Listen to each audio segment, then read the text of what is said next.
Friends, quick learning IT channel में आप सभी का स्वागत है। और आज के इस एचटीएमएल ट्यूटोरियल में मैं आपको मर्की टैग के बारे में बताने वाली हूँ। जैसा कि आप मेरे स्क्रीन पर देख रहे हैं, कुछ टेक्स्ट है जो कि मूव कर रहे हैं। तो देखिए, यहाँ पर ये जो मैंने हेलो लिखा है, तो ये क्या हो रहा है, यहाँ से आ रहा है और यहाँ पर जाकर वापस ये लौट जा रहा है। और देखिए, यहाँ पर ये मेरा जो लोगो है वो भी मूव कर रहा है। और मैंने यहाँ पे जो टेक्स्ट लिखा है, इसके ऊपर मैं जैसे ही अपना कर्सर लाती हूँ तो ये स्टॉप हो जाता है, और जैसे ही मैं कर्सर यहाँ से रिमूव करती हूँ तो ये मूव करने लगता है। चलिए आज हम लोग सीखते हैं कि ये सब मैंने कैसे किया। यहाँ पर कुछ बेसिक टैग्स लिखे हुए हैं, और अगर आपने मेरे लास्ट वीडियोस को नहीं देखा है तो आप पहले उन वीडियोस को देख लीजिए, ताकि आपको आगे आने वाले ट्यूटोरियल्स और ये ट्यूटोरियल काफी अच्छे से समझ में आ सके। तो चलिए स्टार्ट करते हैं। यहाँ बॉडी टैग में मैं मर्की लगाऊंगी, और देन मैं मर्की में कुछ टेक्स्ट इंटर करवाऊंगी। जैसे मैंने यहाँ पे लिख लिया क्विक लर्निंग आईटी, और फिर मैं ये मर्की टैग को क्लोज करूंगी। तो मैं इसे ही कॉपी कर लेती हूँ,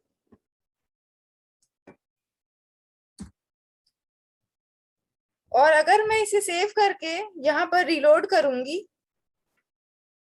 तो देखिए क्विक लर्निंग आईटी यहाँ पर मूव करता हुआ आ रहा है। यानी कि हम लोग विद इन मर्की टैग जो भी टेक्स्ट इंटर करवाते हैं वो क्या होता है, मूविंग होता है। चलिए मर्की टैग में कुछ और एक्सपेरिमेंट करते हैं। तो मैं यहाँ पर मर्की टैग लगाऊंगी और अब स्क्रॉल अमाउंट दे दूंगी इक्वल्स टू 20%। यानी कि जो स्क्रॉल हो रहा है ये 20% की स्पीड से हो। और मैं बिहेवियर दे दूंगी ऑल्टरनेट।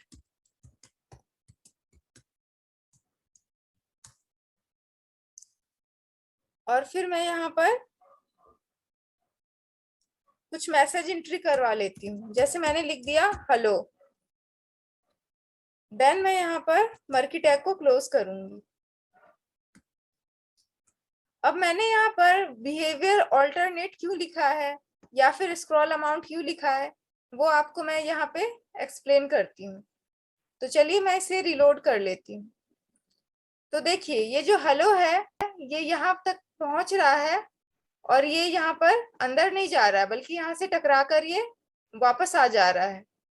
जबकि क्विक लर्निंग आईटी के साथ ये जो मैंने ऊपर लिखा था, इसके साथ ऐसा नहीं था, ये इधर अंदर चला जा रहा था।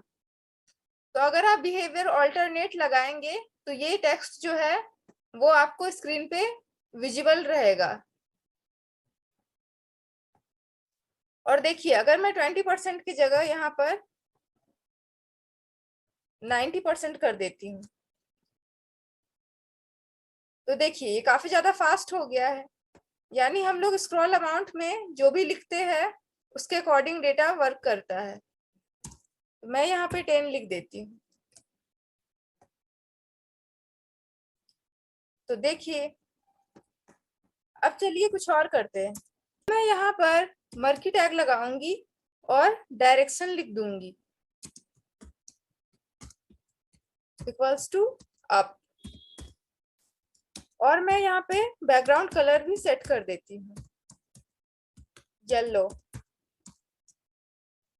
और अब मैं यहाँ पे विड्थ दे दूंगी, width equals to double quotes में 90% आपको लिख देना है। आप जितनी चाहे उतनी विड्थ दे सकते हैं। और मैं हाइट दे दूंगी 30%। देन मैं यहाँ पर इमेज इंसर्ट करवाती हूँ। तो इमेज इंसर्ट करवाने के लिए हम लोग लिखते हैं imgsrc equals to double quotes में मैं इमेज का नाम दूंगी। तो मैं अपने सिस्टम में चेक कर लेती हूँ। तो देखिए मेरे पास लोगो नाम से एक इमेज है, और मैं इसमें राइट क्लिक करूंगी और प्रॉपर्टीज में जाऊंगी।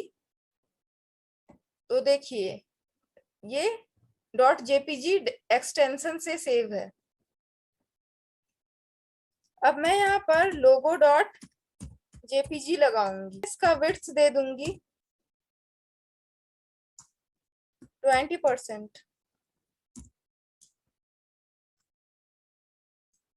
और मैं हाइट दे दूंगी 60%। देन मैं यहाँ पर मर्की टैग को क्लोज करूंगी। अब मैं इसे सेव कर लेती हूँ और यहाँ पर रिलोड कर लेती हूँ। यहाँ पर नीचे से इमेज आ रहा है। अगर हम लोग जो भी यहाँ पे डायरेक्शन लिखेंगे, ये उसके जस्ट ऑपोजिट डायरेक्शन से एंट्री करेगा स्क्रीन पे। तो जैसे मैंने यहाँ पे अप लिखा है तो ये डाउन से आएगा और अप की तरफ जाएगा। अगर मैं यहाँ पर राइट लिख देती हूँ तो ये लेफ्ट से आएगा और राइट की तरफ जाएगा। देखिए, लेफ्ट से आ रहा है, राइट की तरफ जा रहा है। मैं इसे यहाँ से कॉपी कर लेती हूँ और यहाँ पेस्ट कर देती हूँ और मैं यहाँ पर मर्की डायरेक्शन देना चाहती हूँ अब। और बैकग्राउंड कलर में मैं दे दूंगी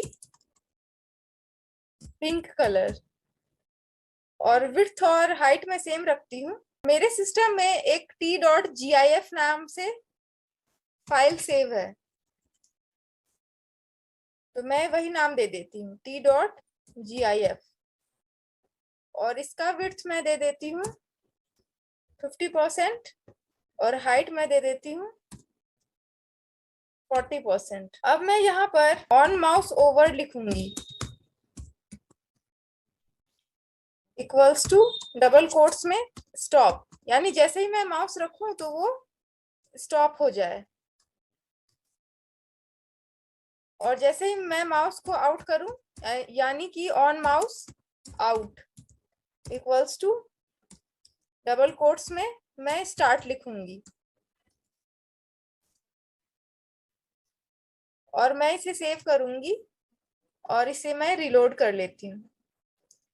तो देखिए, अब मैं जैसे ही यहाँ पर कर्सर ला रही हूँ तो ये स्टॉप हो गया है और जैसे मैंने कर्सर रिमूव किया तो ये स्टार्ट हो गया है। अगर आपको ये वीडियो हेल्पफुल लगी हो तो आप अपने फ्रेंड्स के साथ इसे शेयर करें और मेरे चैनल को सब्सक्राइब करें। Thank you.